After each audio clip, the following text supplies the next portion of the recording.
Scott Simpson. I move that the question be now put. Claire Curran. Mr. Chair, such a quiet voice. First of all, I'd like to say thank you very much to the Minister for getting up and taking a call and clarifying his position on some of these issues that have been raised this evening in the debate on this bill. I take what the Minister has said on all of the issues that he's spoken about in good faith, and I appreciate and acknowledge what he's had to say, because I think that it's given the number of issues that have been raised and the importance of some of these issues, I think that, and the context in which they've been raised, I think that is something that that this House and this side of the House must acknowledge. Obviously, on the Labor bench, we still have concerns, and I'll go straight to the appointment process for the Chief Executive and the request for a report, which I think is a sensible thing to do, but the problem remains that the report that will be received will be after the fact. And going back in time, going back in history to the early part of Maori TV's history, when there were appointments made and regrets made around those appointments as they didn't turn out the way that they could and should have, that those lessons should not be repeated, and that in any process that is undertaken, that I would hope, and I know the Minister is certainly listening tonight, that I would hope that it wouldn't be a situation that we would end up with that had to be fixed up afterwards rather than dealt with before. And I think that has been at the essence of the concern from the Labor side of the House right from the very beginning, which is, and as my colleague Chris Farfoy said in his second reading speech, that the opposition's role in asking the questions and raising the issues is a vital role in our democracy, and often and most times is an essential role, and can be raising issues that can be dealt with before they become bigger issues. So I certainly think that the Minister is listening to that, and we're certainly very interested in the information that is supplied during the report. With regards to the comments that the Minister's made around the Electoral College and its role at the governance level,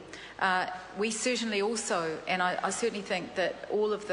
my colleagues who have spoken in the debate tonight have acknowledged the importance of that role and also the history of that role. The problems are, I hesitate to say operational, but the problems are around the composition and the fact that that governance body has, and it ended up being questioned in terms of its ability to govern, and what the status was of all of the individual bodies were that made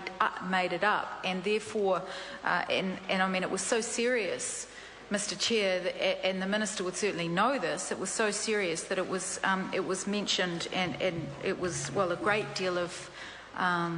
attention was given to it during the discussion on the bill at the committee process in the Select Committee, but it was also in the committee's report back to the House. And that seemed to me to be quite an unusual situation, where a live issue that hadn't been dealt with was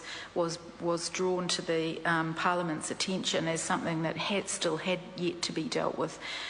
in order for this bill to turn into legislation that was workable. I also would like to mention that, and this is something that hasn't been mentioned in the debate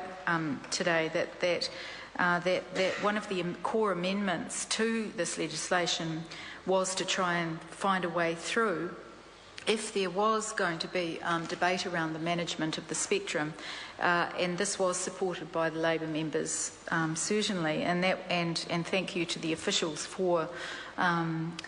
inserting it, was to amend, Mr Chair, Claire Curran. was to amend Clause 10 of the bill to insert a new Section 24DA into the Act, allowing the appointment of a mediator if the responsible ministers and Te Putahi Pāho could not resolve any disagreement about the administration of spectrum management rights that would require their joint determination. Now, what that means is that there is an acknowledgement that there could be